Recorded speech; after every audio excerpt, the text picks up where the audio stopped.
अच्छा जी, ये तो हो गया ब्लॉक के बारे में। आगे है table space and data file. Table space and data file जो है, Oracle database store data logically in table space and physically in data file। जो Oracle का जो डेटा स्टोर होता है वो डेटा लॉजिकली वो स्टोर कहाँ होता है, टेबल स्पेस में। लेकिन फिजिकली डेटा कहाँ जाता है आपका, डेटा फाइल्स में, जहाँ जैसा पड़ा होता है। टेबल स्पेस जो है, जो टेबल स्पेस है वो ये नहीं हो सकता कि वो टेबल स्पेस मल्टीपल डेटाबेस में यूज हो सकती हो, वो सिर्फ एक ही डेटाबेस में यूज हो सकती है, can only to only one database. और एक टेबल स्पेस में एक से ज्यादा क्या होंगे, डेटा फाइल्स होंगे। अब further divided into logical units of storage. ये देखिए टेबल स्पेस क्या है, एक फर्दर एक logical unit of storage divided है। यानी कि आपका डेटाबेस है द स्टोरेज डेटाबेस, और डेटाबेस को फर्दर डिवाइड किया जाए लॉजिकल यूनिट्स, तो वो क्या आपकी टेबल स्पेस है। अब further divided into logical unit of storage. जो डेटा फाइल्स है आपकी, देखें ना, डेटाबेस के अंदर क्या लॉजिकल टेबल स्पेस, और टेबल स्पेस में क्या physical data files. Data file जो होती है can belong to only one table space and one database. जो डेटा फाइल जिस टेबल स्पेस की है, या वो जो टेबल स्पेस जिस डेटाबेस की है उसी की रहती है। ये नहीं हो सकता कि अगर आप ये करेंगे इस टेबल स्पेस की फाइल उठा के किसी और डीबी की टेबल स्पेस में अटैच कर दें, ऐसा नहीं होगा। ठीक है, उसके बाद डेटा फाइल्स जो है are repository for schema object data. यानी कि डेटा फाइल जो है वो रिपोजिटरी होती है जो स्कीमा डेटा ऑब्जेक्ट्स होते हैं। जो स्कीमा डेटा ऑब्जेक्ट्स क्या होते हैं, टेबल्स, ठीक है, विजुअलाइज व्यू, ऐसे जो है इंडेक्स, तो ये आप क्या कहलाते हैं, स्कीमा ऑब्जेक्ट डाटा।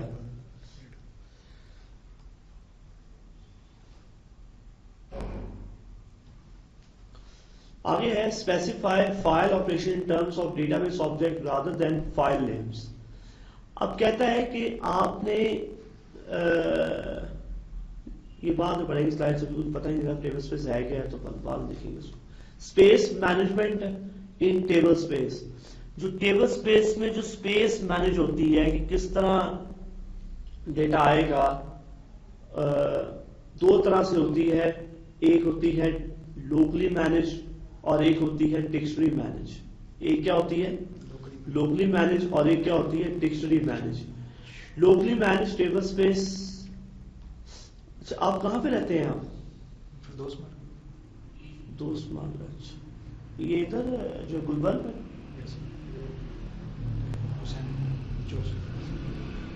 अच्छा, एक होती है डिक्शनरी मैनेज टेबल स्पेस, एक होती है लोकली मैनेज टेबल स्पेस।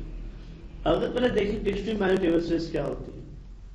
देखिए जी, टेबल स्पेस में क्या बनते हैं, सेगमेंट्स, सेगमेंट्स में क्या होते हैं, एक्सटेंट्स, एक्सटेंट्स में क्या होते हैं, ब्लॉक्स।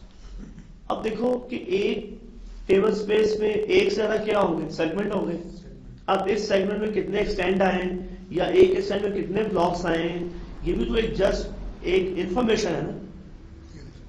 यानी कि अगर जब एक सेगमेंट टेबल स्पेस में बनता है तो जो डेटा डिक्शनरी है वो अपडेट तो होती होगी ना, कि अब इसमें इस टेबल स्पेस में एक और सेगमेंट ऐड हो गया। इसके अलावा डिक्शनरी और क्या अपडेट हो सकती है कि इस सेगमेंट में जो है और कितने एक्सटेंड्स, या टेबल सेगमेंट बनाते हुए कितने एक्सटेंड हैं, या और कितने एक्सटेंड ग्रो हो गए, या एक एक्सटेंड में कितने ब्लॉक्स हैं। अच्छा, जब आपका टेबल जब सेगमेंट ग्रो करेगा तो वो जगह कहां से लेगा, टेबल स्पेस से। जब वो टेबल स्पेस से एक्सटेंड मांगेगा, जगह लेता रहेगा, तो बकाया जो टेबल स्पेस है उसमें आपके रिमेनिंग क्या रहेंगे, फ्री एक्सटेंड रहेंगे। यानी कि टेबल स्पेस में क्या होंगे, लॉजिकली देखा तो सारे एक्सटेंड्स होंगे, और जो जब सेगमेंट बनेंगे तो वो सेगमेंट के अंदर जो एक्सटेंड्स कहां से आएंगे, टेबल स्पेस से जो लिए जाएंगे।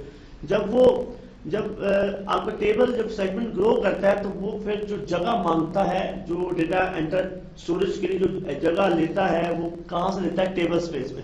टेबल स्पेस में क्या होते हैं, एक्सटेंड्स होते हैं। अब टेबल बनते जा रहे हैं या टेबल ग्रो होते जा रहे हैं तो एक्सटेंड लिए जा रहे हैं। टेबल ड्रॉप होते हैं, जब सेगमेंट ड्रॉप होते हैं तो एक्सटेंड वापस हो जाते हैं टेबल स्पेस को। जब आप डेटा डिलीट करते हैं तो मे बी उस वक्त तो एक्सटेंड वापस नहीं होते, इन केस वापस भी किए जा सकते हैं, वो स्पेशल केसेस हैं। तो बात यह है कि टेबल स्पेस में एक्सटेंड बन रहे हैं जो है वो एक्सटेंड एलोकेट हो रहे हैं, डी एलोकेट हो रहे हैं, तो इसके साथ क्या अपडेट हो रही है? डिक्शनरी, यानी कि इसकी जो डिक्शनरी मैनुअल टेबल्स पे ये जो फ्री एक्सटेंड है या यूज एक्सटेंड है, इनकी जो मैनेजमेंट है वो सारी जो कितने बकाया इस टेबल स्पेस में फ्री जगह रह गई है, कितनी यूज हो गई है, ये हमें कहाँ से मालूम होता है? डेटा डिक्शनरी से, जो वहां पे स्टोर करता रहता है। जब डेटा डिक्शनरी में ये चीजें अपडेट होती हैं तो डिक्शनरी के अपने क्या होते हैं? बेस टेबल्स होते हैं। क्या होते हैं? बेस टेबल होते हैं। जब वो बेस टेबल्स जब चेंज होंगे तो जाहिर बात है रिकॉर्ड इंसर्ट की स्टेटमेंट ऑरेकल सर्वर खुद उन डिक्शनरी टेबल्स पे चलाएगा, तो उनका लॉग मेंटेन होगा। अब मतलब जब भी कोई रिकॉर्ड नया एंटर हो, चाहे वो आप अपने टेबल में एंटर कर रहे हो, या ऑरेकल सर्वर अपने इंटरनल टेबल जो डिक्शनरी के बेस टेबल है उसमें जो एंटर कर रहा हो, बात तो ये कि डेटा एंटर तो हो रहा है ना, चाहे आप कर रहे हैं इंसर्ट स्टेटमेंट या ऑरेकल सर्वर इंटरनली अपनी बेस टेबल में खुद से कर रहा है, डेटा तो एंटर हो रहा है या मॉडिफाई हो रहा है। तो जब डेटा एंटर होता है, मॉडिफाई होता है, तो उसका ड्यू टू लॉग बफर में क्या बनता है? लॉग बनता है। जब आपका लॉग बफर फिलअप होता है तो लॉग क्या करता है? वो लॉग राइट कहाँ करता है? लॉग फाइल्स में। तो देखो पूरी एक कहानी जब उससे रिगार्डिंग उसके बफर से मॉडिफाई होते हैं। जाहिर बात है जब डिक्शनरी के टेबल में डेटा नया आ रहा है या अपडेट हो रहा है, तो डिक्शनरी के टेबल्स जो है कहाँ पड़े? सिस्टम डेटा फाइल में। तो सर्वर प्रोसेस क्या करेगा? उसके डेटा फाइल के ब्लॉक रीड करेगा और कहाँ लेके जाएगा? जो आपका बफर कैशे है।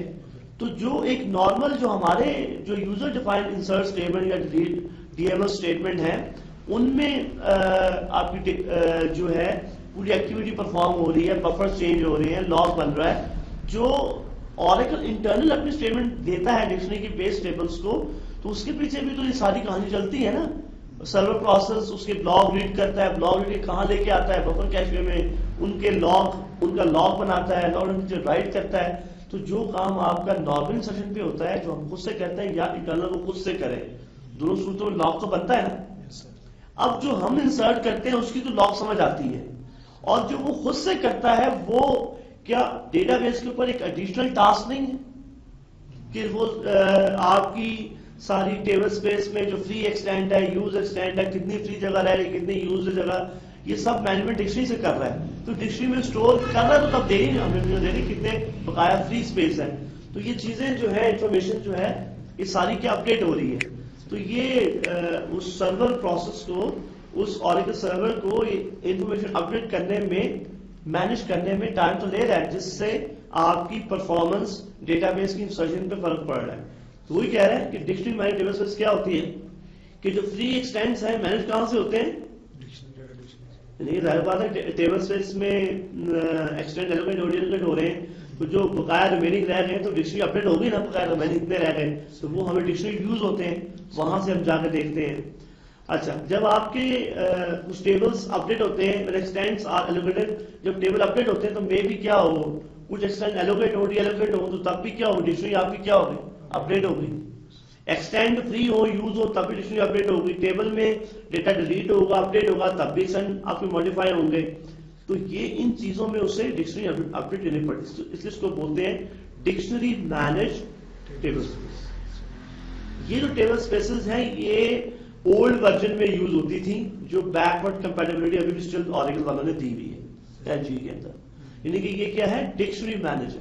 यानी कि इसका जो टेबल स्पेस में जो कितनी जगह रह रही, कितनी यूज है, ये सारी मैनेज हमें कहां से मिलती है?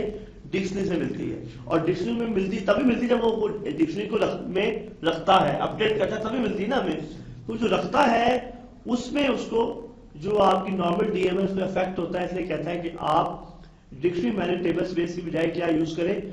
Locally manage table space. Locally manage table space में जो एक्सटेंड की एलोकेशन है, डी एलोकेटेड है, फ्री एक्सटेंड है, यूज एक्सटेंड है, उनकी जो एक्सटेंड है वो डिक्शनरी में मेंटेन नहीं करता, वो अपने पास लोकली हैंडल करता है। टेबल स्पेस में टेबल स्पेस का एक हेडर होता है। क्या होता है? टेबल स्पेस में एक सेगमेंट का जो उसका पहला सेगमेंट होगा उस टेबल स्पेस का। टेबल स्पेस में क्या होती है? आपको डेटा फाइलें होती हैं, और डेटा फाइल में जो पहला ब्लॉक या 2-3 ब्लॉक होंगे, पहले ब्लॉक ऐसे होंगे, उसमें क्या रखेगा? पूरा एक मैप बनाएगा ब्लॉक्स का कि कौन से इस टेबल स्पेस में कौन से ब्लॉक यूज्ड हैं, कौन से ब्लॉक इन यूज। जो यूज्ड हैं उनको 1 मार्क कर देगा, जो अनयूज्ड है वो क्या है? 0 मार्क कर। जितने उस टेबल स्पेस में ब्लॉक्स होंगे उनमें पूरा एक मैप बनाकर रखेगा। अब जब टेबल स्पेस में नए सेगमेंट आएंगे, एक्सटेंड एलोकेट होंगे, डी एलोकेट होंगे, तो वो जो उसका जो मैप है वो लोकली ही अब क्या हो जाएगा, अपडेट हो जाएगा। यानी कि अगर कोई यूज हो गया तो वहां 1 मार्क हो गया, अगर डिलीट हो गया तो वहां पर 0 मार्क हो गया। तो इसलिए उसको इस पर्पस में डिक्शनरी अपडेट नहीं करनी पड़ रही। उससे सिर्फ क्या है कि लोकली जो मैप है खाली उसी को चेंज कर रहा है, इसलिए वो डिक्शनरी के पास तो जाता ही नहीं है। इसलिए ये ज्यादा फास्ट होती है बानिस्बत डिक्शनरी मैनेज, क्योंकि इसमें जो एक्सटेंड की जो मैनेजमेंट है वो क्या आपकी free extend manage in table space के अंदर ही मैनेज होते हैं कि कितनी टेबल स्पेस से बकाया रिमेनिंग फ्री एक्सटेंड रह गए। और इसमें क्या बनाता है, एक बिट मैप होता है, पूरा मैप बनाता है, बिट 0101 पूरा उसका मैप बनाता है। और इसमें रिकॉर्ड क्या करता है, रिकॉर्ड फ्री एक्सटेंड। उस बिट मैप में क्या होता है, जितने भी फ्री एक्सटेंड्स हैं उनके बारे में रिकॉर्ड रखता है। हर जो इस बिट मैप जो होता है इसमें जो बिट होता है वो बिट जो है वो मे बी एक ब्लॉक को भी रिप्रेजेंट करे या ग्रुप्स ऑफ ब्लॉक को भी रिप्रेजेंट करे। यानी कहते हो ये 10 ब्लॉक मिलके ये 10 ब्लॉक कट्टे जो है फ्री हैं, तो मैं इनको क्या मार्क कर दूं, जो है 0 मार्क कर दूं। अगर 10 ब्लॉक कट्टे यूज है तो मैं जो क्या मार्क कर दूं, इसको मैं जो है 1 मार्क कर दूं। तो the bit value indicates free या यूज एक्सटेंड। अगर बिट वैल्यू 0 है तो फ्री है, अगर 1 है तो क्या है, यूज्ड है। यानी कि उस बिट मैप में क्या बनाता है, एक्सटेंड्स का मैप बनाता है। और the use of locally manage table space is recommended. जो ऑरेकल आपको रिकमेंड करता है कि आप क्या यूज करें, locally manage table space use करें। तो इस लोकली जो मैनेज होता है ये इसको देखने के लिए कोई व्यूज है, वो हम आगे पढ़ेंगे यहाँ पे, डायरेक्ट डिक्शनरी से तो हाँ डिक्शनरी इसको जाकर देखेंगे। अब वो कहता है कि आपने एक्सप्लोरिंग स्टोरेज स्ट्रक्चर कि आपने ईएम से जाके कैसे आपने ये इंफॉर्मेशन देखनी है टेबल स्पेस के बारे में। आप अगर चलते हैं ईएम में, जी जी सेशन एक्सपायर हो गया।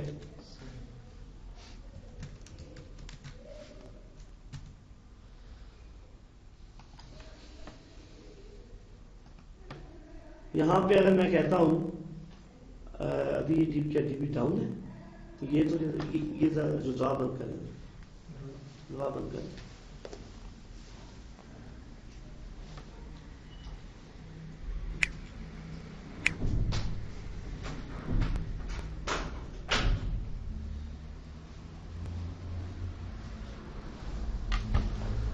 अब देखें कि यहाँ पे जो आ रहे हैं इधर कहाँ पे हम आएंगे, एडमिनिस्ट्रेशन पेज में।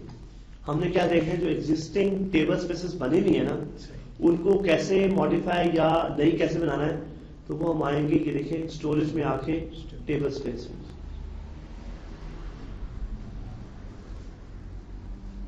ठीक है, तो ये बता रहा है कि जो टेबल स्पेस है सारी क्या है, लोकली मैनेज है। देख रहे हैं आप, यहाँ पे अगर डिक्शनरी मैनेज नहीं हो तो यहाँ डिक्शनरी मैनेज आ रहा होगा। ये जो एक्सटेंड की जो मैनेजमेंट है, जो फ्री एक्सटेंड, यूज एक्सटेंड, वो डिक्शनरी मैनेज या लोकली कैसे मैनेज करने हैं। ये टेबल स्पेसेस के नाम है, हर टेबल स्पेसेस के साइजेस आ रहे हैं। ये 100 MB की, ये 240 MB की, कितना यूज है उसकी परसेंटेज है, फिर ग्राफ के साथ फ्री एक्सटेंड्स कितने हैं, फ्री आपकी रिमेनिंग बची है 22। और ये टेबल स्पेस आपकी ऑनलाइन है, इट मींस कि इसमें आप राइटिंग वगैरह रीड एंड राइट कर सकते हैं। डेटा फाइल इस टेबल स्पेस में एक ही डेटा फाइल्स है। अच्छा, आगे टेबल स्पेसेस की टाइप्स होती हैं, permanent table space, temporary table space, undo table space. Permanent table space में जो है आपके जो परमानेंट ऑब्जेक्ट लाइक टेबल्स, कॉट वगैरह, टेबल्स वगैरह होते हैं, ठीक है। और जो टेम्परेरी जो होती है टेबल स्पेस में, टेम्परेरी सेगमेंट, जब सॉर्टिंग वगैरह करते हैं तो वो टेम्परेरी सॉर्टिंग कहाँ बनाता है, टेम्परेरी सेगमेंट्स बनाता है, टेम्परेरी टेबल स्पेस बनाता है। अनडू जो ओल्ड वगैरह स्टोर होती हैं वो कहाँ होती हैं, अनडू टेबल स्पेस में। तो डिफरेंट ये टेबल स्पेसेस की टाइप्स हैं, ये लोकली है मैनेज हैं, ये सेगमेंट मैनेजमेंट में आगे पढ़ेंगे क्या है। तो ओवरऑल आपको बता रहा है टोटल साइज कितना है, सिर्फ 885 MB का टोटल यूज इतना है, टोटल फ्री सिर्फ 94 तमाम टेबल स्पेसेस को देखा जाए मिला मिलू के सिर्फ 94 फ्री स्पेस अवेलेबल है, ठीक है।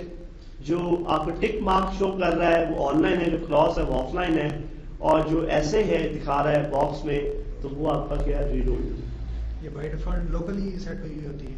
कौन सी? ये सारी होती लोकली, अगर आप चाहें तो इसको आप कर सकते हैं उसमें डिक्शनरी जी।